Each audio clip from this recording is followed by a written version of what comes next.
کسی نے ایک سوال کیا، والدین کے انتقال کے بعد کیا اولاد قرآن پڑھ کر بخش سکتی ہے؟ کیا بخشنا صحیح ہے؟ ثواب ان تک پہنچتا ہے؟ اور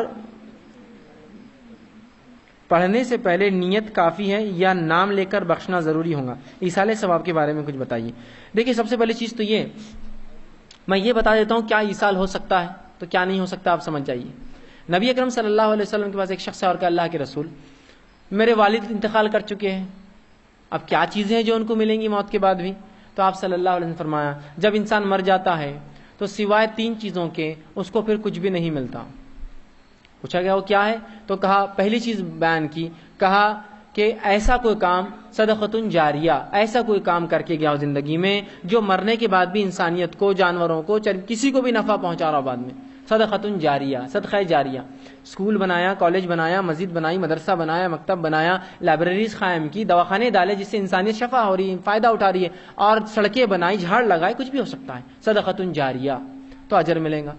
دوسرا فرمائے علم ینفع، ایسا علم جس سے انسانیت کو نفع ہو، نفع بخش، اچھا نالج، چاہے پھر وہ عربی کا ہو، قرآن سکھایا ہو، ہندی سکھایا، اردو سکھایا، میتھمیٹکس سکھایا، جغرافیہ سکھایا، جس سے انسانیت بھلا فائدہ اٹھا رہی ہے، ایسی کتابیں جب تک چلیں گی فائدہ ہوتا رہے گا۔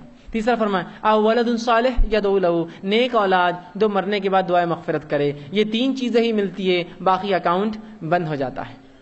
دوسری حدیث میں فرمایا کہ ایک انسان روز قیامت اللہ سے پوچھیں گا، اللہ یہ ثواب کیوں ملا، یہ ثواب کیوں ملا جبکہ میں نے تو کیا نہیں تھا؟ اللہ کہیں گا یہ تیری وہ نیک اولاد ہے جو تیرے لیے جو ہے دعا کرتی تھی، جس کے بدلے میں یہ نیکیاں تیرے نام اعمال میں لکھی گئی۔ تو پتہ چلا اولاد کی دعا پہنچتی ہے۔ صدقہ جاریہ جو اس نے کر کے گیا اس کو آپ کنٹینیو رکھیے، اس کا بھی اجر ملے گا۔ اسی طرح آپ صلی اللہ علیہ وسلم سے خاتون نے پوچھا، اللہ کے رسول میرے والد کے لیے میں جو صدقہ جاریہ کے لیے کیا کروں ان کے انتقال کے بعد؟ تو رسول اکرم صلی اللہ علیہ وسلم نے بتایا کہ تو پانی کا انتظام کر۔ یہ پانی کا انتظام خاص نہیں تھا، یاد رکھیں، ہم سمجھتے ہیں بورنگ خدا نہیں کھلے۔ رسول اللہ نے یہ اس لیے کہا کہ اس زمانے میں پانی انسانوں کی اشد ضرورت تھی عرب کے علاقے میں، تو جو بیسک نیڈ تھی اس نیڈ کو آپ نے ابھارا۔ آج کے دور میں ہم کہہ سکتے ہیں اور بھی تمام چیزیں جو ہو سکتی ہے، ایسے چیریٹیبل ہاسپٹل جو انسانیت کو نفع دے، ایسی سڑکیں جو انسانیت فائدہ مند ہو، ایسے جھاڑ، ایسے بہت سی چیزیں ہو سکتی۔ اس زمانے میں چونکہ پانی قلت تھی، انسانوں کے لیے مشکل تھا، تو کہا اس کے لیے پانی کا نظم کر اس کے نام سے۔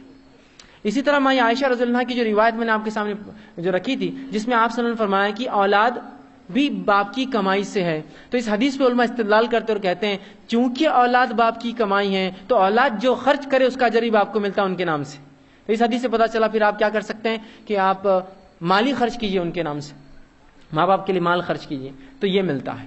اسی طرح اور کیا چیزیں جو میت کو ملتی ہے مرنے کے بعد جو مختلف اور روایتوں میں آتی، وہ یہ ہے کہ اس کی اگر حج کا یا عمرے کی نیت ہوتی ہے اس کے لیے حج اور عمرہ کرے، اس کا ملتا ہے۔ اسی طرح اگر اسے کوئی فرض روزے یا کوئی نظر کے روزے باقی ہو جو انتقال سے پہلے نظر کی ہو اور نہ رکھ سکا ہو، تو وہ روزے بھی انسان اس کا ولی مکمل کر سکتا ہے، اس کا اجر بھی اس کو ملے گا، اس کے نام سے دیے گئی رقم یہ اس کو ملتا ہے، باقی تمام چیزوں کے راستے بند ہو جاتے ہیں۔ لہٰذا یہاں نماز کا تذکرہ بھی نہیں ہے، یہاں قرآن کا بھی نہیں ہے، تو قرآن پڑھ کر بخشنے کا ثواب بھی نہیں ملتا، نماز پڑھ کے بخشنے کا ثواب بھی نہیں ملتا، اس لیے کہ کچھ بدنی عبادتیں ایسی ہے جو اس کو کرنا لازم ہے، اور کچھ بدنی عبادتیں ایسی ہے جو ہم بھی کر دے تو معاملہ پہنچ جاتا ہے، جس میں سے حج کا کرنا، عمرے کا کرنا یہ ہو سکتا ہے اور اس کے لیے خرچ کرنا، لیکن باقی دیگر عبادتیں بدنی، ایسا نماز پڑھ لی تو کیا اس کی نماز پوری ہو جائیں گی؟